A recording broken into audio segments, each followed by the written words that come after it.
السلام علیکم ورحمۃ اللہ وبرکاتہ۔ آج بڑی اہم حدیث پڑھوں گا کہ زمین پہ چلتی پھرتی جنتی عورت، وہ کون سی عورت تھی؟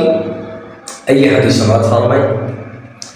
حضرت عطاء بن ابی رباح علیہ رحمہ نے بیان کیا کہ حضرت عبداللہ بن عباس رضی اللہ تعالی عنہما نے مجھ سے فرمایا، کیا میں تمہیں جنتی عورت نہ دکھاؤں؟ میں نے عرض کی جی دکھائیں۔ اب رضی اللہ تعالی عنہ نے فرمایا، یہ باپردہ سیاہ فام عورت، یہ باپردہ وہاں جا رہی ہوں گی تو اشارہ کیا ہوگا یہ جو عورت جا رہی ہے باپردہ بھی ہے، پھر سیاہ فام بھی ہے۔ نبی اکرم صلی اللہ علیہ وآلہ وسلم کی خدمت میں حاضر ہو کر عرض کرنے لگی، میں مرگی سے گر کر بے پردہ ہو جاتی ہوں، آپ اللہ تعالیٰ سے میرے لیے شفا کی دعا کیجئے۔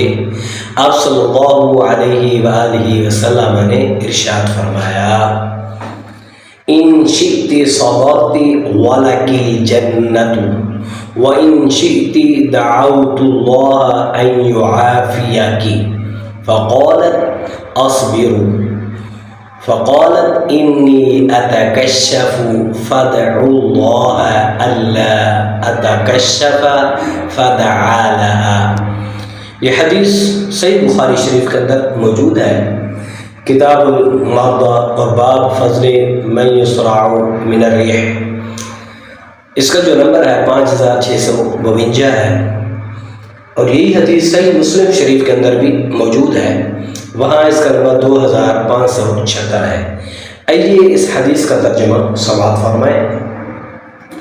میرے آقا امام الانبیاء حضور علیہ السلام نے ارشاد فرمایا، اگر تم چاہو تو صبر کرو اور تمہارے لیے جنت کا اعلیٰ درجہ ہے۔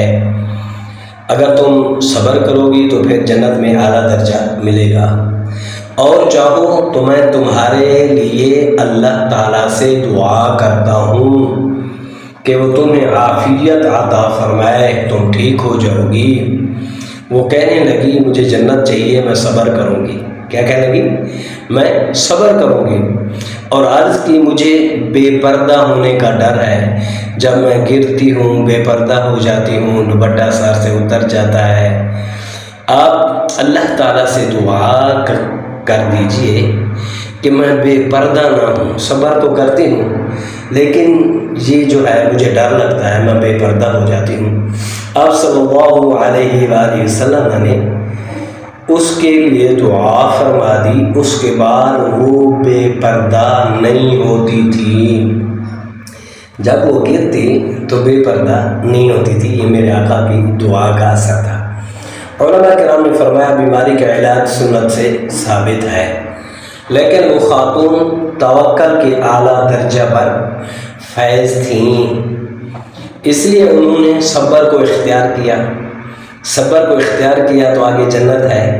صحابیات کی شان حیا بھی واضح ہوئی کہ انہیں مجبوری کی حالت میں بھی پردہ کی فکر ہوتی تھی، کہ وہ مجبوری کی حالت میں، یعنی مرگی ہے تو جب مرگی کا دورہ پڑتا ہے تو آدمی کو کوئی پتہ نہیں چلتا کیسے گرا ہوا ہے، کہاں گرا ہوا ہے، کس حالت میں گرا ہوا ہے، اس کے سر پہ دوپٹہ ہے کہ نہیں ہے، اس کے کپڑے ادھر ادھر ہوئے ہوئے ہیں، کیسے ہوئے ہیں۔